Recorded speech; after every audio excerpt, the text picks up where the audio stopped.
ನಮಸ್ಕಾರ. ಸುಮಾ ಡಿ.ಜಿ, ಸಹಾಯಕ ಪ್ರಾಧ್ಯಾಪಕರು, ರಾಜ್ಯಶಾಸ್ತ್ರ ವಿಭಾಗ.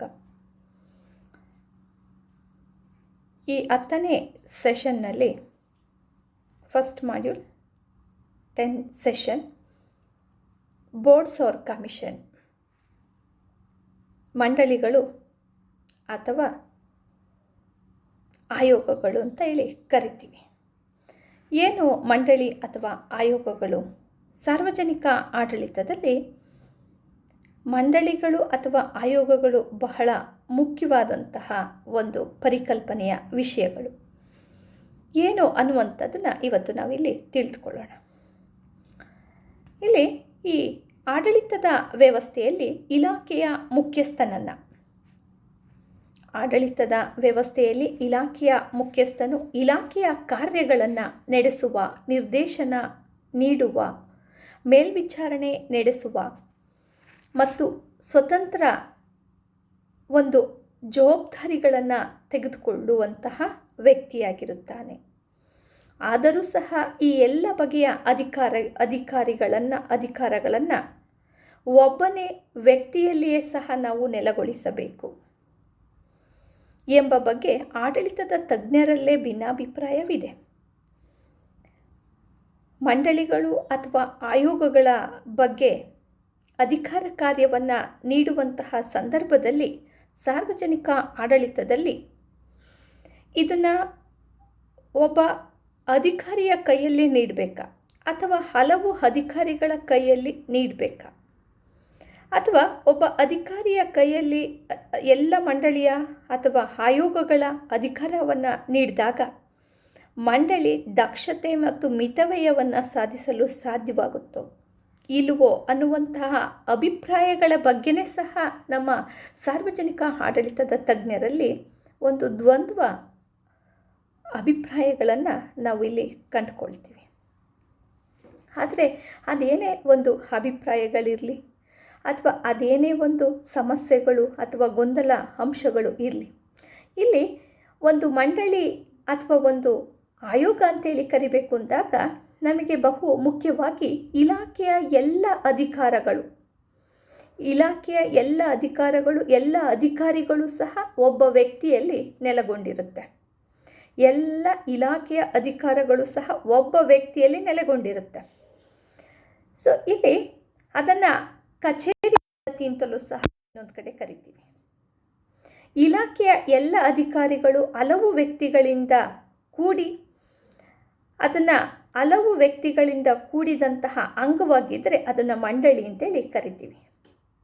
ಇನ್ನೊಂದು ಸಲ ಹೇಳ್ತೀನಿ ವಿದ್ಯಾರ್ಥಿಗಳೇ, ಇಲ್ಲಿ ಇಲಾಖೆಯ ಎಲ್ಲ ಅಧಿಕಾರಿಗಳು ಒಬ್ಬ ವ್ಯಕ್ತಿಯಲ್ಲಿ ನೆಲೆಗೊಂಡಿದ್ದರೆ ಅದನ್ನು ಕಚೇರಿ ಪದ್ಧತಿ ಅಂತೇಳಿ ಕರಿತೀವಿ. ಇಲಾಖೆಯ ಎಲ್ಲ ಅಧಿಕಾರಗಳು ಒಬ್ಬ ವ್ಯಕ್ತಿಯಲ್ಲಿ ಇದ್ದರೆ ಅದನ್ನು ಕಚೇರಿ ಪದ್ಧತಿ. ಇನ್ನು ಇಲಾಖೆಯ ಎಲ್ಲ ಒಂದು ಅಧಿಕಾರಿಗಳು ಹಲವು ವ್ಯಕ್ತಿಗಳಿಂದ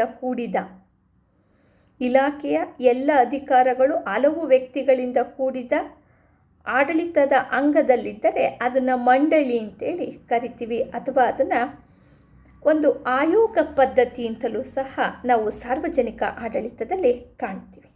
ಅಂದರೆ ಇಲ್ಲಿ ಇಲಾಖೆಯ ಎಲ್ಲ ಅಧಿಕಾರಗಳು ಹಲವು ವ್ಯಕ್ತಿಗಳು, ಅಂದರೆ ಒಬ್ಬ ವ್ಯಕ್ತಿಯ ಕೈಯಲ್ಲಲ್ಲ, ಹಲವು ವ್ಯಕ್ತಿಗಳ ಕೈಯಲ್ಲಿ. ಅಂದರೆ ಒಂದು ಇಲಾಖೆ, ಒಂದು ಮಂಡಳಿ ಅಂತಂದಾಗ ಅದರ ವಿಸ್ತೀರ್ಣ, ಅದರ ವ್ಯಾಪ್ತಿ, ಅದರ ಕಾರ್ಯಕ್ಷೇತ್ರವನ್ನು ನಾವು ಬಹಳ ವಿಶಾಲವಾಗಿ ನೋಡಬೇಕಾಗುತ್ತೆ. ಅದು ಒಂದು ಇಡೀ ರಾಷ್ಟ್ರದ ಸಮುದಾಯದ ಒಂದು ವ್ಯಾಪ್ತಿಯಲ್ಲಿ ಇರುವಂಥದ್ದನ್ನು ನೋಡ್ತೀವಿ. ಹಾಗಾಗಿ ಅಲ್ಲಿ ಆ ಮಂಡಳಿ ಅಥವಾ ಒಂದು ಆಯೋಗಗಳಲ್ಲಿ ಹಲವು ವ್ಯಕ್ತಿಗಳು, ಅಂದರೆ ಇಬ್ಬರು ವ್ಯಕ್ತಿಗಳಿಗಿಂತ ಜಾಸ್ತಿ ವ್ಯಕ್ತಿಗಳ ಕೈಯಲ್ಲಿ ಎಲ್ಲ ಅಧಿಕಾರ ಕಾರ್ಯಗಳು ಕೂಡಿದ್ದರೆ ಅದನ್ನು ಒಂದು ಮಂಡಳಿ ಅಧಿಕಾರವಿದೆ ಅನ್ನುವಂಥದ್ದನ್ನು ಇಲ್ಲಿ ನಾವು ಸಾರ್ವಜನಿಕ ಆಡಳಿತದಲ್ಲಿ ಗುರುತಿಸ್ಬೋದಾಗಿದೆ. ಹಾಗಾಗಿ ಇಲ್ಲಿ ಬಹಳ ಮುಖ್ಯವಾಗಿ ನಾವು ಸಾಮಾನ್ಯವಾಗಿ ಆಡಳಿತದ ವ್ಯವಸ್ಥೆಯಲ್ಲಿ ಬಹುಪಾಲು ಇಲಾಖೆಗಳ ಕಚೇರಿಯ ಪದ್ಧತಿಯಲ್ಲೇ ಅನುಸರಿಸ್ತೀವಿ. ಅಂದರೆ ನಾವು ಮಂಡಳಿ ಅಂತೇಳಿ ಕರೆಯೋದಕ್ಕಿಂತಲೂ ಇಲಾಖೆಯ ಪದ್ಧತಿಗಳು ಅಂತೇಳಿ ಕರೆಯುವಂಥದ್ದು ಹೆಚ್ಚು ಇರುವಂಥದ್ದು ಸಾರ್ವಜನಿಕ ಆಡಳಿತದಲ್ಲಿ ನಾವು ಗಮನಿಸಬೇಕಾಗಿರುವಂತಹ ಪ್ರಮುಖವಾದಂತಹ ಅಂಶ. ಏಕೆಂದರೆ ಎಲ್ಲಿ ನೋಡಿದ್ರೂ ಡಿಪಾರ್ಟ್ಮೆಂಟ್ಸ್ ಅಂತೀವಿ. ಆದರೆ ಕೆಲವೊಂದು ಸಂದರ್ಭದಲ್ಲಿ ಸಾರ್ವಜನಿಕ ಆಡಳಿತದಲ್ಲಿ ಇಲಾಖೆಗಳು ಎಷ್ಟು ಮುಖ್ಯ, ಅದೇ ರೀತಿ ನಮ್ಮ ಒಂದು ಮಂಡಳಿಗಳ ಪದ್ಧತಿ ಅಥವಾ ಆಯೋಗಗಳ ಪದ್ಧತಿಗಳು ಸಹ ಬಹಳ ಮುಖ್ಯವಾಗಿರ್ತವೆ. ಉದಾಹರಣೆಗೆ ಇಲ್ಲಿ ರೈಲ್ವೆ ಮಂಡಳಿ, ಅಂಚೆ ಮತ್ತು ತಂತಿ ಮಂಡಳಿ ನೋಡಿ. ಇಲ್ಲಿ ಬಹಳ ಮುಖ್ಯವಾಗಿ ಭಾರತ ಒಂದು ದೇಶದಲ್ಲಿ ನಾವು ಇಡೀ ಒಂದು ಭಾರತದಲ್ಲಿ ರೈಲ್ವೆ ಮಂಡಳಿ ಅಂತೇಳಿ ಕರಿತೀವಿ, ರೈಲ್ವೆ ಆಯೋಗ ಅಂತೇಳಿ ಕರಿತೀವಿ, ಮತ್ತು ಅಂಚೆ ಮತ್ತು ತಂತಿ ದೂರವಾಣಿಗೆ ಸಂಬಂಧಪಟ್ಟಂತೆ ಕರಿತೀವಲ್ಲ ಇದು. ಈಗ ನಾವು ನೋಡ್ತಾ ಇದ್ದೀರಾ, ಇತ್ತೀಚೆಗೆ ನಾವು ರೈಲ್ವೆ ಬಜೆಟನ್ನು ನೋಡ್ತಾ ಇಲ್ಲ. ಕಳೆದ ಇಂದಿನ ಒಂದು ಸಾಲಿನ ಸರ್ಕಾರಗಳ ಪದ್ಧತಿ ಕೇಂದ್ರ ಸರ್ಕಾರದಲ್ಲಿ ಒಂದು ರೈಲ್ವೆಗೆ ಸಂಬಂಧಪಟ್ಟಂತೆ ಸಪ್ರೇಟ್ ಆದಂತಹ ಒಂದು ಬಜೆಟನ್ನು ಮಂಡನೆ ಮಾಡ್ತಾ ಇದ್ವಿ. ಅದು ರೈಲ್ವೆ ಆಯೋಗದಿಂದ, ರೈಲ್ವೆ ಮಂಡಳಿಯಿಂದ ನಡೆಯುವಂತಹ ಒಂದು ಮಂಡಳಿಯ ಒಂದು ಬಜೆಟ್ ಸೆಷನನ್ನು ನೋಡ್ತಾ ಇದ್ವಿ. ಅದಕ್ಕೆ ಫಾರ್ ಎಕ್ಸಾಂಪಲ್ ಬೆಸ್ಟ್ ಉದಾಹರಣೆ ಮಂಡಳಿಗೆ ಇವೆರಡನ್ನು ನಾವು ನೋಡ್ಬೋದಾಗಿದೆ. ಹಾಗಾದರೆ ಇಲ್ಲಿ ನಾವು ಮಂಡಳಿ ಅಂತೇಳಿ ತಿಳ್ಕೊಂಡಾಗ ಹಲವು ವ್ಯಕ್ತಿಗಳ ಕೈಯಿಂದ ಕೂಡಿರುವಂಥದ್ದನ್ನು ಮಂಡಳಿ ಅಂತೇಳಿ ಕರಿತೀವಿ. ಹಾಗಾದರೆ ಇಲ್ಲಿ ರೈಲ್ವೆ ಮತ್ತು ಅಂಚೆ ಮತ್ತು ತಂತಿ ಇಲಾಖೆಗಳಲ್ಲಿ ಏನೆಲ್ಲ ಕಾರ್ಯನಿರ್ವಹಿಸ್ತವೆ, ಹೇಗೆ ಅನ್ನುವಂಥದ್ದು ನಾವು ನೀವೆಲ್ಲರೂ ಸರ್ವೇ ಸಾಮಾನ್ಯವಾಗಿ ಪ್ರತಿನಿತ್ಯ ವರ್ಷದ 365 ದಿನವೂ ಸಹ ಸೇವೆಯನ್ನು ನೀಡುವಂಥದ್ದನ್ನು ಈ ಎರಡು ಮಂಡಳಿಗಳನ್ನು ಇಲ್ಲಿ ಕಾಣ್ಬೋದಾಗಿದೆ. ಅದ್ರ ಬಗ್ಗೆ ಹೆಚ್ಚಿನದಾಗಿ ಏನು ಹೇಳಬೇಕಾಗಿಲ್ಲ, ಮುಂದೆ ನೋಡೋಣ, ಹೇಳ್ತೀನಿ. ಇಲ್ಲಿ ಮಂಡಳಿಗಳ ಬಗೆಗಳಿಗೆ ಹೋಗೋಣ. Types of the boards or commissions ಅಂತೇಳಿ ಕರಿತೀವಿ. ಏನೇನು ಮಂಡಳಿಯ ಆಯೋಗದ ವಿಧಗಳನ್ನು ಇಲ್ಲಿ ನೋಡೋಣ. ಇಲ್ಲಿ ಆಡಳಿತದ ವ್ಯವಸ್ಥೆಯಲ್ಲಿ ನೀತಿ ರಚಿಸುವ ಬಹಳ ಮುಖ್ಯ.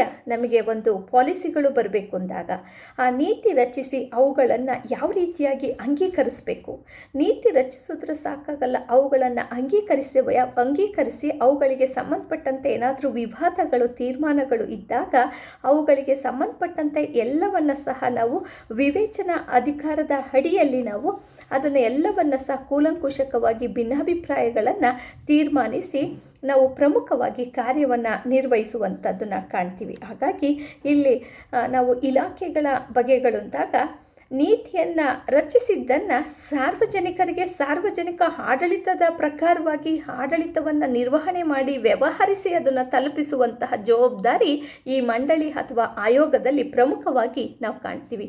ಹಾಗಾಗಿ ಈ ವಿದ್ಯಾರ್ಥಿಗಳೇ, ನಾವು ಈ ಒಂದು ನೀತಿ ರಚಿಸಿ ಅವುಗಳನ್ನು ಅಂಗೀಕರಿಸಿ ವಿವಾದಗಳ ಮೂಲಕ ಹೇಗೆ ಅದನ್ನು ವಿವೇಚನಾಧಿಕಾರ, ಇಲ್ಲಿ ಬಹಳ ಮುಖ್ಯವಾಗಿ ಇಲಾಖೆಯಲ್ಲಿ ಒಬ್ಬ ಅಧಿಕಾರಿ ತೆಗೆದುಕೊಂಡಂತಹ ವಿವೇಚನಾಧಿಕಾರ ಕೆಲವೊಂದು ಸಂದರ್ಭದಲ್ಲಿ ಲೋಪದೋಷದಿಂದ ಕೂಡಿರ್ಬೋದು. ಹಲವು ವ್ಯಕ್ತಿಗಳು ಚರ್ಚಿಸಿ ತೆಗೆದುಕೊಂಡಂತಹ ನಿರ್ಧಾರಗಳು, ಅದರಲ್ಲಿ ಕೆಲವೊಂದನ್ನು ಸಂದರ್ಭದಲ್ಲಿ ನಾವು ಎಲ್ಲ ಸಮಯಕ್ಕೂ ಸಹ ಸಾರ್ವಜನಿಕರಿಗೆ ಉಪಯುಕ್ತವಾದಂತಹ ಮಾಹಿತಿಯನ್ನು ನಾವಿಲ್ಲಿ ಕಾಣ್ಬೋದಾಗಿದೆ. ಹಾಗಾಗಿ ಇಲ್ಲಿ ಮಂಡಳಿಯ ಒಂದು ಇದರಲ್ಲಿ ಅಥವಾ ಆಯೋಗದಲ್ಲಿ, ಆಮೇಲೆ ಬೋರ್ಡ್ ಆರ್ ಕಮಿಷನ್ಸ್, ಇದರಲ್ಲಿ ನಾವು ಪ್ರಮುಖವಾಗಿ 3 ಬಗೆಯ ಮಂಡಳಿಗಳನ್ನು ಕಾಣ್ಬೋದಾಗಿದೆ. ಫಸ್ಟು ಅಡ್ಮಿನಿಸ್ಟ್ರೇಷನ್ ಬೋರ್ಡ್ ಅಂತ ಹೇಳ್ತೀವಿ, administration board. Second one is ಇಲ್ಲಿ ಬಂದಾಗ ಸಲಹಾ ಮಂಡಳಿ. ಇನ್ನು ಥರ್ಡ್ ಒನ್ ಬಂದುಬಿಟ್ಟು ಇಲಾಖೆಗಳ ಮಂಡಳಿಗಳು. ಇಲ್ಲಿ ಒಂದು ಸ್ಟಾಫ್ ಏಜೆನ್ಸಿ ಅಂತೇಳಿ ಕರಿತೀವಿ, ಸಲಹಾ ವರ್ಗ ಅಂತೇಳಿ. ಇನ್ನೊಂದು ಡಿಪಾರ್ಟ್ಮೆಂಟ್ಸ್, ಇಲಾಖೆಗಳ ಒಂದು ಬೋರ್ಡ್ಸ್ ಅಂತೇಳಿ ಕರಿತೀವಿ, ಇಲಾಖಾ ಬೋರ್ಡ್ಸ್. ಈ 3ರ ರೀತಿಯಲ್ಲಿ ಯಾವ ರೀತಿಯಾದಂತಹ ಬಗೆಯಲ್ಲಿ ನಾವು ಆಡಳಿತದ ಮಂಡಳಿಯ ಬಗೆಗಳನ್ನು ಕಾಣ್ಬೋದು. ಇಲ್ಲಿ ಫಸ್ಟು ಆಡಳಿತ ಮಂಡಳಿ. ಈ ಮಂಡಳಿಯಲ್ಲಿ 2 ಅಥವಾ ಅದಕ್ಕಿಂತ ಹೆಚ್ಚು ಸದಸ್ಯರನ್ನು, ಆಡಳಿತ ಮಂಡಳಿಯಲ್ಲಿ 2 ಅಥವಾ ಅದಕ್ಕಿಂತ ಹೆಚ್ಚು ಸದಸ್ಯರನ್ನು ಹೊಂದಿರುತ್ತದೆ. ಇದು ಇಲಾಖೆಯ ಮುಖ್ಯಾಧಿಕಾರಿಯ ಕಾರ್ಯನಿರ್ವಹಿಸುತ್ತದೆ. ಆಡಳಿತದ ಮಂಡಳಿ ಈ ಇಲಾಖೆಯಲ್ಲಿ 2ಗಿಂತಲೂ ಹೆಚ್ಚು ಅಧಿಕಾರಿಗಳನ್ನು ಹೊಂದಿ, ಹೆಚ್ಚು ಸದಸ್ಯರನ್ನು ಹೊಂದಿ ಕಾರ್ಯವನ್ನು ನಿರ್ವಹಿಸುತ್ತೆ. ಅಂದರೆ ಈ ಇಲಾಖೆ ಬಹಳ ಜವಾಬ್ದಾರಿಯುತವಾಗಿ ತನ್ನ ನೀತಿ ನಿಯಮಗಳನ್ನು ಪಾಲಿಸಿ ಸಾರ್ವಜನಿಕರಿಗೆ ತಲುಪಿಸುವಂತಹ ಕೆಲಸ ಜವಾಬ್ದಾರಿಗಳನ್ನು ಈ ಒಂದು ಆಡಳಿತ ಮಂಡಳಿ ನಿರ್ವಹಿಸುವಂತಹ ಕಾರ್ಯದಲ್ಲಿ ಮೊಟ್ಟಮೊದಲ ಬಾರಿಗೆ ನಾವು ಕಾಣ್ತೀವಿ. ಇದಕ್ಕೆ ಒಂದು ಮುಖ್ಯವಾದಂತಹ ಉದಾಹರಣೆ ಭಾರತದ ರೈಲ್ವೆ ಮಂಡಳಿ. ನೀವು ನೋಡ್ಬೋದು, ಭಾರತದ ರೈಲ್ವೆ ಮಂಡಳಿ ಅನ್ನುವಂಥದ್ದು ಎಷ್ಟು ಬಹು ದೊಡ್ಡದು, ಬಹು ವಿಸ್ತೀರ್ಣವಾಗಿದೆ. ಇವತ್ತು ನಾವು 28 ರಾಜ್ಯ ಮತ್ತು 9 ಕೇಂದ್ರಾಡಳಿತ ಪ್ರದೇಶಗಳಲ್ಲಿ, ಕೆಲವೊಂದು ಕೇಂದ್ರಾಡಳಿತ ಪ್ರದೇಶ, 9 ರಾಜ್ಯ, ಕೆಲವೊಂದು ರಾಜ್ಯಗಳಲ್ಲಿ ಎಲ್ಲ ಕಡೆ ರೈಲ್ವೆ ಮಂಡಳಿ ಅನ್ನುವಂಥದ್ದು, ಭಾರತದ ರೈಲ್ವೆ ಮಂಡಳಿ ಅನ್ನುವಂಥದ್ದು ಎಷ್ಟು ವಿಸ್ತೀರ್ಣವನ್ನು ಹೊಂದಿದೆ. ನಾವು ಕಾಶ್ಮೀರದಿಂದ ಹಿಡಿದು ಕನ್ಯಾಕುಮಾರಿಯವರೆಗೂ ಸಹ ಈ ಒಂದು ಮಂಡಳಿ, ಯಾವುದು ಭಾರತೀಯ ರೈಲ್ವೆ ಮಂಡಳಿ ಅನ್ನುವಂಥದ್ದು ಎಷ್ಟು ತನ್ನ ವ್ಯಾಪ್ತಿಯನ್ನು ಉಳಿಸ್ಕೊಂಡಿದೆ ಅನ್ನುವಂಥದ್ದನ್ನು ಕಾಣ್ತೀವಿ. ಇದರಲ್ಲಿ ಮುಖ್ಯ ಅಧಿಕಾರಿಗೆ ಎಲ್ಲ ರೀತಿಯಾದಂತಹ ಸಲಹೆ ಸೂಚನೆಗಳನ್ನು ನೀಡಿ ಅದರಲ್ಲಿ ಎಷ್ಟು ಸದಸ್ಯರನ್ನು ಹೊಂದಿ ತನ್ನ ವಿವೇಚನೆ, ಅಂದರೆ ತನ್ನ ಮಾರ್ಗದ ಅನುಸಾರವಾಗಿ ಇದು ಇಲ್ಲಿ ಸೂಕ್ತವಾಗಿದೆಯಾ, ಇದರಿಂದಾಗಿ ಪ್ರಯಾಣಿಕರಿಗೆ ಅನುಕೂಲವಾಗುತ್ತಾ, ಇದರಿಂದಾಗಿ ಯಾವ ರೀತಿಯಾದ ಸರಕು ಸಾಗಾಣಿಕೆಗಳನ್ನು, ಸಾರ್ವಜನಿಕರ ಹೊರೆಯನ್ನು, ಸಾರ್ವಜನಿಕರ ಖರ್ಚನ್ನು ಕಡಿಮೆ ಮಾಡ್ಬೋದು ಅನ್ನುವಂತಹ ನಿಟ್ಟಿನಲ್ಲಿ ನಾವಿವತ್ತು ಅಂಚೆ ಮತ್ತು ನಮ್ಮ ಭಾರತೀಯ ರೈಲ್ವೆ ಇಲಾಖೆ ಕಾರ್ಯವನ್ನು ನಿರ್ವಹಿಸ್ತಾ ಇರುವಂಥದ್ದನ್ನು ನೋಡ್ಬೋದಾಗಿದೆ. ಹಾಗಾಗಿ ಈ ಮಂಡಳಿಗಳಿಗೆ ಉತ್ತಮ ಉದಾಹರಣೆ ಆಡಳಿತದ ಮಂಡಳಿಯಲ್ಲಿ ಎಲ್ಲರೂ ಜವಾಬ್ದಾರಿಯುತವಾಗಿ ಕಾರ್ಯವನ್ನು ನಿರ್ವಹಿಸಿ ಮುಖ್ಯ ನಿರ್ವಾಹಕ, ಅಂದರೆ ಆಡಳಿತದ ಇಲಾಖೆಯಲ್ಲಿ ಒಬ್ಬ ಮುಖ್ಯ ನಿರ್ವಾಹಕ ಇದ್ದೇ ಇರ್ತಾನೆ, ಚೀಫ್ ಎಕ್ಸಿಕ್ಯೂಟಿವ್ ಆಫೀಸರ್ ಇರಲೇಬೇಕು. ಏಕೆಂದರೆ ಪ್ರತಿಯೊಂದು ಇಲಾಖೆಗಳಲ್ಲೂ ಇಲಾಖೆಯ ಮುಖ್ಯಾಧಿಕಾರಿ ಇದ್ದಾಗ ಮಾತ್ರ ಸಾರ್ವಜನಿಕ ಆಡಳಿತವನ್ನು ಯಶಸ್ಸನ್ನು ನಾವು ಕಾಣಲಿಕ್ಕೆ ಸಾಧ್ಯವಾಗುತ್ತೆ. ಮತ್ತು ಆ ಮಂಡಳಿ ಸರಿಯಾದಂಥ ರೀತಿಯಲ್ಲಿ ದಕ್ಷವಾಗಿ ಕಾರ್ಯವನ್ನು ನಿರ್ವಹಿಸಬೇಕು ಅಂದಾಗ ಹಂತವಾದಂತಹ ಅಧಿಕಾರಿ ವೃಂದದವರ ಹೊಂದಿದಾಗ ಮಾತ್ರ ಸಾರ್ವಜನಿಕ ಆಡಳಿತ ಯಶಸ್ಸನ್ನು ಕಾಣಲಿಕ್ಕೆ ಸಾಧ್ಯವಾಗುತ್ತೆ ಅಂತ ತಿಳಿಯಪಡಿಸಬಹುದಾಗಿದೆ. ಹಾಗಾಗಿ ಈ ಮಂಡಳಿಗಳ ಬಗೆಗಳಲ್ಲಿ ಆಡಳಿತ ಮಂಡಳಿ ಬಹಳ ಮುಖ್ಯವಾದಂತಹ ಒಂದು ಭಾಗ. ಇನ್ನು ಸೆಕೆಂಡ್ ಒನ್ ಸಲಹಾ ಮಂಡಳಿ ಅಂತೇಳಿ ಕರಿತೀವಿ. ಇಲ್ಲಿ ಸಾರ್ವಜನಿಕ ವ್ಯವಸ್ಥೆಯಲ್ಲಿ ಇಲಾಖೆಯ ಮುಖ್ಯಸ್ಥರಿಗೆ ಸಾಮಾನ್ಯವಾಗಿ ಅಥವಾ ಒಂದು ನಿರ್ದಿಷ್ಟವಾದಂತಹ ಒಂದು ವಿಷಯದ ಮೇಲೆ ಸಲಹೆಗಳನ್ನು ನೀಡಲು ಅಸ್ತಿತ್ವಕ್ಕೆ ಬಂದಿರುವುದೇ ಸಲಹಾ ಮಂಡಳಿ. ನೋಡಿ, ಇಲ್ಲಿ ಸಾರ್ವಜನಿಕ ವ್ಯವಸ್ಥೆ ಅಂತ ಅಂದಾಗ ನಾವು ನೀವೆಲ್ಲರೂ ಬರ್ತೀವಿ, ನಮ್ಮ ಸುತ್ತಮುತ್ತಲಿನ ಪ್ರಪಂಚ, ನಮ್ಮ ಸುತ್ತಮುತ್ತಲಿನ ಪ್ರದೇಶಗಳೆಲ್ಲವನ್ನು ನಾವು ಸೇರಿಸ್ಕೊಳ್ತೀವಿ. ಹಾಗಾಗಿ ಈ ಇಲಾಖೆಯ ಮುಖ್ಯಾಧಿಕಾರಿಗೆ, ಯಾವ ಇಲಾಖೆ, ಮಂಡಳಿಯ ಇಲಾಖೆಯ ಮುಖ್ಯಾಧಿಕಾರಿಗೆ ಸಾಮಾನ್ಯವಾಗಿ ಅಥವಾ ಒಂದು ನಿರ್ದಿಷ್ಟ ವಿಷಯ, ಯಾವುದೋ ಒಂದು ವಿಷಯ ಒಬ್ಬ ಮುಖ್ಯಾಧಿಕಾರಿಗೆ ಗೊಂದಲವಾಗಿರ್ಬೋದು, ಆ ಸಂದರ್ಭದಲ್ಲಿ ಆ ವ್ಯಕ್ತಿಗೆ ಎಲ್ಲ ಸಲಹೆ ಸೂಚನೆಗಳನ್ನು ನೀಡಲಿಕ್ಕೆ ಈ ಒಂದು ಇಲಾಖೆ ತನ್ನ ಕೆಲಸ ಕಾರ್ಯಗಳಿಗೆ ಅನುಕೂಲವ ಮಾಡಿಕೊಡುವಂತಹ ರೀತಿಯಲ್ಲಿ ಸಾಮಾನ್ಯವಾಗಿ ನಾವು ಕಾಣ್ಬೋದಾಗಿದೆ. ಹಾಗಾಗಿ ಆ ಒಂದು ಇಲಾಖೆಯ ಮುಖ್ಯಸ್ಥನಿಗೆ ಗೊಂದಲಕ್ಕೆ ಅಥವಾ ಕೆಲವೊಂದು ವಿಷಯಗಳು ಅಸ್ಪಷ್ಟವಾದಂತಹ ಸಂದರ್ಭದಲ್ಲಿದ್ದಾಗ ಸಲಹೆಯನ್ನು ಪಡ್ಕೊಳ್ಳಿಕ್ಕೆ ಒಂದು ಸಲಹಾ ಮಂಡಳಿಯನ್ನು ಸಹ ಆತ ನೇಮಕಾತಿಯನ್ನು ಮಾಡಿಕೊಂಡು ವ್ಯವಸ್ಥೆಯನ್ನು ಕಲ್ಪಿಸಿಕೊಳ್ಬೋದು ಅಂತ ತಿಳಿಯಪಡಿಸಲಾಗಿದೆ. ಇನ್ನು ಮೂರನೇದಾಗಿ ಇಲಾಖಾ ಮಂಡಳಿ. ಬಹಳ ಮುಖ್ಯವಾಗಿ ಈ ಮಂಡಳಿ ಅಥವಾ ಆಯೋಗದಲ್ಲಿ ನಾವು ಕಂಡುಕೊಳ್ಳುವಂಥದ್ದು ಒಂದು ವಿಭಾಗದಲ್ಲಿ ಒಂದು ಇಲಾಖಾ ಮಂಡಳಿ. ಈ ಮಂಡಳಿಯು ಸಹ ಆಡಳಿತದ ಸಲಹಾ ಮಂಡಳಿ ಮತ್ತು ಆಡಳಿತದ ಮಂಡಳಿಯ ರೂಪದಲ್ಲಿ ಯಾವ ರೀತಿಯಾಗಿ ಕಾರ್ಯವನ್ನು ನಿರ್ವಹಿಸುತ್ತೆ ಅನ್ನುವಂಥದ್ದನ್ನು ಇಲ್ಲಿ ನೋಡೋಣ. ಅಂದರೆ ಇಲ್ಲಿ ಎರಡು ಪ್ರಮುಖವಾದಂತಹ ಲಕ್ಷಣಗಳನ್ನು ನೋಡ್ಬೋದು. ಇದರಲ್ಲಿ ನಾವು ಏನೇನು ಅಂತಂದಾಗ ತನ್ನ ಅಧಿಕಾರದ ಶ್ರೇಣೀಕೃತವಾದಂತಹ ನಡುವಿನ ಹಂತದಲ್ಲಿ ಸೇರಿಸಲಾಗಿದೆ. ಏನು ಅಧಿಕಾರ ಶ್ರೇಣೀಕೃತವಾದಂತಹ ಹಂತದಲ್ಲಿ ಅಂದರೆ ಒಂದು ನಿರ್ದಿಷ್ಟವಾದಂತಹ ವಿಷಯದಲ್ಲಿ ಭಾಗಶಃ ಯಾವ ರೀತಿಯಾಗಿ ಶಾಸನೀಯ ಮತ್ತು ನ್ಯಾಯಾಂಗದ ಅಧಿಕಾರಗಳನ್ನು ಹೊಂದಿರುತ್ತೆ ಅನ್ನುವಂಥದ್ದನ್ನು ನಾವಿಲ್ಲಿ ಕಾಣ್ಬೋದಾಗಿದೆ. ಅಂದರೆ ಇಲ್ಲಿ ಇಲಾಖಾ ಮಂಡಳಿ ಅಂತಂದಾಗ ಆ ಇಲಾಖೆಗಳಲ್ಲಿ ಹೇಗೆ ಅಧಿಕಾರ ಕಾರ್ಯಗಳನ್ನು ಹಂತವಾಗಿ ಸೇರಿಸಿ ಅವುಗಳನ್ನು ಒಂದು ಉನ್ನತವಾದಂತಹ ಇಲಾಖೆಯ ಹಂತ ಅಂತೇಳಿ ನಾವು ಕರೀಲಿಕ್ಕೆ ಬಹಳ ಮುಖ್ಯವಾಗಿ ಇಲಾಖಾ ಮಂಡಳಿ ಬೇಕೇ ಬೇಕು. ಇದಕ್ಕೆ ಒಂದು ಉದಾಹರಣೆ ವಿದ್ಯುತ್ ಶಕ್ತಿ ಮಂಡಳಿ ಮತ್ತು ಪ್ರಮುಖವಾಗಿ ನಮ್ಮ ಶಿಕ್ಷಣ ಮಂಡಳಿ ಅಂತ ಹೇಳ್ಬೋದು. ಸಾರ್ವಜನಿಕ ಶಿಕ್ಷಣ ಮಂಡಳಿ, ಅದರಲ್ಲಿ ನಾವು ನೋಡ್ತೀವಿ ಪ್ರಾಥಮಿಕ ಶಿಕ್ಷಣ, ಉನ್ನತ ಶಿಕ್ಷಣ ಮತ್ತು ಮಾಧ್ಯಮಿಕ ಶಿಕ್ಷಣ. ಹಾಗೆ ವಿದ್ಯುತ್ ಶಕ್ತಿ ಮಂಡಳಿಯಲ್ಲಿ ನೀವು ನೋಡ್ಬೋದು ಸಾಕಷ್ಟು ರೀತಿಯಲ್ಲಿ ಕಾಣ್ತೀವಿ. ಹಾಗಾಗಿ ಮಂಡಳಿ ಅನ್ನುವಂಥದ್ದು ಬಹಳ ಮುಖ್ಯವಾದಂತಹ ಒಂದು ಕಾನ್ಸೆಪ್ಟನ್ನು ಇಲ್ಲಿ ನೋಡ್ತೀವಿ. ಇನ್ನು ಈ ಮಂಡಳಿ ಅಥವಾ ಆಯೋಗದಲ್ಲಿ ಪ್ರಮುಖವಾದಂತಹ ಗುಣಲಕ್ಷಣಗಳನ್ನು ನೋಡಿದಾಗ ಇದರ ಗುಣಗಳಲ್ಲಿ ಇಬ್ಬರಿಗಿಂತ ಹೆಚ್ಚು ವ್ಯಕ್ತಿಗಳನ್ನು ಸದಸ್ಯರನ್ನಾಗಿ ಮಂಡಳಿಯು ಸರ್ವೇ ಸಾಮಾನ್ಯವಾಗಿ ತೀರ್ಮಾನವನ್ನು ಕೈಗೊಂಡಿರುವಂತಹ ಕ್ರಮದಲ್ಲಿ ಕಾಣ್ತೀವಿ. ಅಂದರೆ ಒಬ್ಬ ವ್ಯಕ್ತಿಗಿಂತ ಇಬ್ಬರು ವ್ಯಕ್ತಿಗಳಿಂದ ಕೂಡಿ ಈ ಮಂಡಳಿ ತೀರ್ಮಾನಗಳನ್ನು ಉತ್ತಮವಾಗಿ ಕೈಗೊಳ್ಳುತ್ತದೆ ಅಂತ ಇದರ ಮೊದಲನೇ ಒಂದು ಗುಣದಲ್ಲಿ ಗುರುತಿಸಬಹುದಾಗಿದೆ. ಇನ್ನು ಎರಡನೇದು ಕಾರ್ಯನೀತಿ ನಿರೂಪಣೆಯಲ್ಲಿ ಚರ್ಚೆಗೆ ಅವಕಾಶವಿದೆ. ಕಾರ್ಯನೀತಿ ನಿರೂಪಣೆಯಲ್ಲಿ ಚರ್ಚೆಗೆ ಅವಕಾಶವಿದೆ. ಯಾವ ರೀತಿಯಾಗಿ ಕಾರ್ಯವಿವರಣೆ ನೀತಿ ನಿರೂಪಣೆ ಆಗಬೇಕು ಅನ್ನುವಂಥದ್ದನ್ನು ಸ್ಪಷ್ಟ ಮಾಹಿತಿಯನ್ನು ಹಲವು ವ್ಯಕ್ತಿಗಳ ಸಮ್ಮುಖದಲ್ಲಿ ನಾವು ಪಡ್ಕೊಳ್ಬೋದಾಗಿದೆ. ಇನ್ನು ಸೂಕ್ತ ನಿರ್ಧಾರಗಳನ್ನು ಕೈಗೊಳ್ಳುತ್ತೆ. ಇಲ್ಲಿ ಇಬ್ಬರಿಗಿಂತ ಹೆಚ್ಚು ವ್ಯಕ್ತಿಗಳು ಇರುವುದರಿಂದ ಏನೇ ನಿರ್ಧಾರ ತೆಗೆದುಕೊಂಡರೂ ಸಹ ಆ ಸಾರ್ವಜನಿಕ ಆಡಳಿತದ ವ್ಯವಸ್ಥೆಗೆ ಅನುಕೂಲವಾಗಿ ಸಾರ್ವಜನಿಕರಿಗೆ ಎಲ್ಲ ರೀತಿಯಾದಂಥ ಅವಕಾಶಗಳನ್ನು ಕಲ್ಪಿಸಲಿಕ್ಕೆ ಈ ಮಂಡಳಿ ಸಂಪೂರ್ಣವಾದಂಥ ಪ್ರಯತ್ನವನ್ನು ಮಾಡುತ್ತದೆ ಅಂತ ತಿಳಿಯಪಡಿಸ್ಬೋದಾಗಿದೆ. ಇನ್ನು ಮಂಡಳಿಯಲ್ಲಿ ಯಾವುದೇ ಹೊರಗಿನ ಶಕ್ತಿಗೆ ಮಣಿಯದೆ ಆಡಳಿತದಲ್ಲಿ ಸಮಗ್ರತೆಯನ್ನು ಸಾಧಿಸಲು ಅನುಕೂಲವಾಗುತ್ತೆ. ಬಹಳ ಮುಖ್ಯವಾಗಿ ಯಾವುದೇ ಶಕ್ತಿ ಇಲ್ಲಿ ಒಂದು ರೀತಿ ಕರಪ್ಷನ್, ಭ್ರಷ್ಟಾಚಾರವಿಲ್ಲದೆ ಹೊರಗಿನ ಶಕ್ತಿ ಅಥವಾ ಹೊರಗಿನ ಯಾವುದೇ ಒಂದು ಪಕ್ಷ ಅಥವಾ ಯಾವುದೋ ಒಂದು ರೀತಿಯ ಮೇಲಧಿಕಾರಿ ಅಥವಾ ಇನ್ನೊಬ್ಬ ಅಧಿಕಾರಿ ಅನ್ನುವಂಥದ್ದಿಲ್ಲ ಇಲ್ಲಿ. ಹಾಗಾಗಿ ಹೊರಗಿನ ಶಕ್ತಿಗೆ ಮಣಿಯದೆ ತನ್ನ ಇಲಾಖೆ ಏನು ಅಂದುಕೊಂಡಿದೆ, ಇಲಾಖೆಯ ಗುರಿ ಮತ್ತು ಉದ್ದೇಶಗಳೇನಿದೆ ಆ ಸಾಧನೆಗಳನ್ನು ಮಾಡಲಿಕ್ಕೆ ಬಹಳ ಮುಖ್ಯವಾಗಿದೆ ಅಂತ ತಿಳಿಯಪಡಿಸಲಾಗಿದೆ. ಇನ್ನು ವಿರುದ್ಧವಾದಂತಹ ಗುಂಪುಗಳ ನಡುವೆ ಉಂಟಾಗುವಂತಹ ವಿವಾದಗಳನ್ನು ಬಗೆಹರಿಸಲು ಸಮನ್ವಯತೆ ಸಾಧಿಸುತ್ತೆ. ಒಂದು ರೀತಿ ಕೋಆರ್ಡಿನೇಷನ್ ಬಹಳ ಇದೆ ಅನ್ನುವಂಥದ್ದನ್ನು ಈ ಮಂಡಳಿ ಅಥವಾ ಆಯೋಗದಲ್ಲಿ ಗುರುತಿಸ್ತೀವಿ. ಅಂದರೆ ಇಲ್ಲಿ ಇಬ್ಬರಿಗಿಂತ ಹೆಚ್ಚು ವ್ಯಕ್ತಿಗಳು, ಹಲವಾರು ವ್ಯಕ್ತಿಗಳು ಬರ್ತಾರೆ ಅಂದಾಗ ಆ ವ್ಯಕ್ತಿಗಳು ಕಾರ್ಯನಿರ್ವಹಿಸುವಂಥ ಸಂದರ್ಭದಲ್ಲಿ ಹೊಂದಾಣಿಕೆ ಬಹಳ ಮುಖ್ಯವಾಗುತ್ತೆ. ಇನ್ನು ದಕ್ಷತೆ ಬಹಳ ಮುಖ್ಯವಾಗಿ ನಮಗೆ ಮಂಡಳಿ ಅಥವಾ ಆಯೋಗದಲ್ಲಿ ನಾವು ಕಾಣುವಂಥದ್ದು ಒಂದು ಎಫಿಷಿಯನ್ಸಿ ಉತ್ತಮವಾಗಿದ್ದಾಗ ಆಡಳಿತ ಸಾರ್ವಜನಿಕರಿಗೆ ಅನುಕೂಲವಾದಂತಹ ನೀತಿ ಆಯೋಗಗಳನ್ನು, ಕಾರ್ಯಕ್ರಮಗಳನ್ನು ಜಾರಿಗೆ ತರಲಿಕ್ಕೆ ಒಂದು ತನ್ನ ಸಾಧನೆಯನ್ನು ಮಾಡಲಿಕ್ಕೆ ಸಾಧ್ಯವಾಗುತ್ತದೆ ಅಂತ ತಿಳಿಯಪಡಿಸಲಾಗಿದೆ.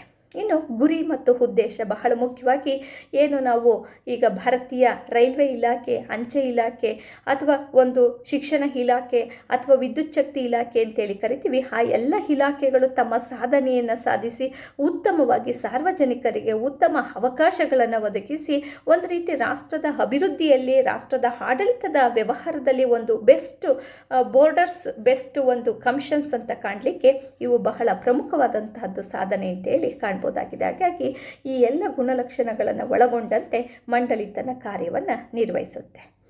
ಇನ್ನು ಎಷ್ಟೇ ಒಂದು ಮಂಡಳಿ ಅಥವಾ ಆಯೋಗ ತನ್ನ ಕಾರ್ಯವನ್ನು ನಿರ್ವಹಿಸಿದ್ರೂ ಸಹ ಕೆಲವೊಂದು ತಜ್ಞರು ಇದನ್ನು ಭಿನ್ನಾಭಿಪ್ರಾಯ ಇದೆ ಅಂತೇಳಿ ಇದನ್ನು ದೂಷಿಸಿದ್ದಾರೆ. ಅಂದರೆ ಇದರ ಒಂದು ಡಿಮೆರಿಟ್ಸ್, ಇದರ ಒಂದು ಅನಾನುಕೂಲಗಳು ಅಂದಾಗ ಈ ಮಂಡಳಿಯ ವ್ಯವಸ್ಥೆಯಲ್ಲಿ ಮಂಡಳಿಯ ಸದಸ್ಯರೇ ಕಾರ್ಯನಿರ್ವಹಿಸುವಂಥ ಸಂದರ್ಭದಲ್ಲಿ ಗೊಂದಲವಿದೆ.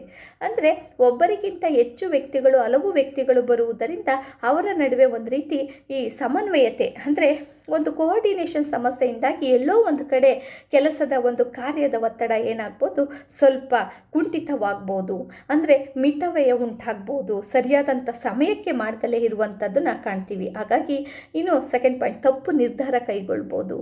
ಅಂದರೆ ಇಲ್ಲಿ ಮಿಸ್ಕಮ್ಯುನಿಕೇಷನ್ ಆಗ್ಬೋದು. ಇಬ್ಬರು ವ್ಯಕ್ತಿಗಿಂತ ಜಾಸ್ತಿ ವ್ಯಕ್ತಿಗಳಿದ್ದಾರೆ ಅಂದಾಗ ಎಲ್ಲೋ ಒಂದು ಕಡೆ ಮಿಸ್ಕಮ್ಯುನಿಕೇಷನ್ ಆಗುವುದರ ಮೂಲಕ ಒಂದು ಇಲಾಖೆ, ಒಂದು ಮಂಡಳಿ ತನ್ನ ಸಂಪೂರ್ಣವಾದಂತಹ ಸರ್ವತೋಮುಖವಾದಂತಹ ಬೆಳವಣಿಗೆಯನ್ನು ಕಳೆದುಕೊಳ್ಳುತ್ತದೆ ಅಂತ ಭಾವಿಸ್ಬೋದಾಗಿದೆ.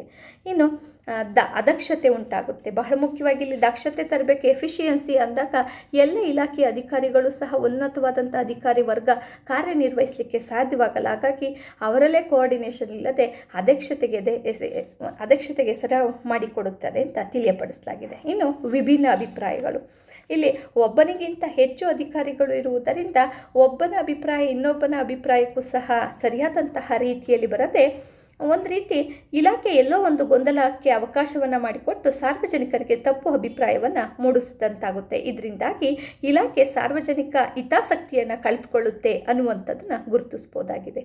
ಒಟ್ಟಾರೆ ಏನೇ ಇದ್ದರೂ ಸಹ ದೋಷಗಳು ನಮ್ಮ ಸಾರ್ವಜನಿಕ ಆಡಳಿತ ಯಶಸ್ಸನ್ನು ಕಾಣಬೇಕು. ಸಾರ್ವಜನಿಕ ಆಡಳಿತದ ಪರಿಕಲ್ಪನೆಯ ಅಂಶಗಳು ಪ್ರತಿಯೊಂದು ಸಹ ಸಾರ್ವಜನಿಕ ವಲಯದಲ್ಲಿ ನಾವು ಮೂಡಿಸಬೇಕು ಅಂದಾಗ ಈ ಒಂದು ಮಂಡಳಿಗಳು ಅಥವಾ ಆಯೋಗದ ಮೂಲಕ ಸಾರ್ವಜನಿಕ ಆಡಳಿತ ಯಶಸ್ಸನ್ನು ಕಾಣಬೇಕು ಅಂದಾಗ ಹಲವು ವ್ಯಕ್ತಿಗಳು, ಹಲವು ರೀತಿಯಾದಂತಹ ಅಂಚೆ ತಂತಿ ಇಲಾಖೆ, ಭಾರತೀಯ ರೈಲ್ವೆ ಇಲಾಖೆ, ಇವೆಲ್ಲ ಇಲಾಖೆಗಳು ತನ್ನ ಸಾಧನೆಯನ್ನು ಮಾಡಬೇಕು ಅಂದಾಗ ಇಂತಹ ಮಂಡಳಿಗಳಿಗೆ ಹೆಚ್ಚು ಹೆಚ್ಚು ರೀತಿಯಲ್ಲಿ ಸಾರ್ವಜನಿಕ ಆಡಳಿತದಲ್ಲಿ ಅವಕಾಶವನ್ನು ನೀಡುವುದರ ಮೂಲಕ ಸಾರ್ವಜನಿಕ ಆಡಳಿತವನ್ನು ಯಶಸ್ವಿಗೊಳಿಸಿ ಅದನ್ನು ಸರ್ವತೋಮುಖವಾದಂತಹ ಬೆಳವಣಿಗೆಗೆ ತೆಗೆದುಕೊಂಡು ಹೋಗ್ಬೋದು ಅಂತ ಭಾವಿಸ್ತೀನಿ.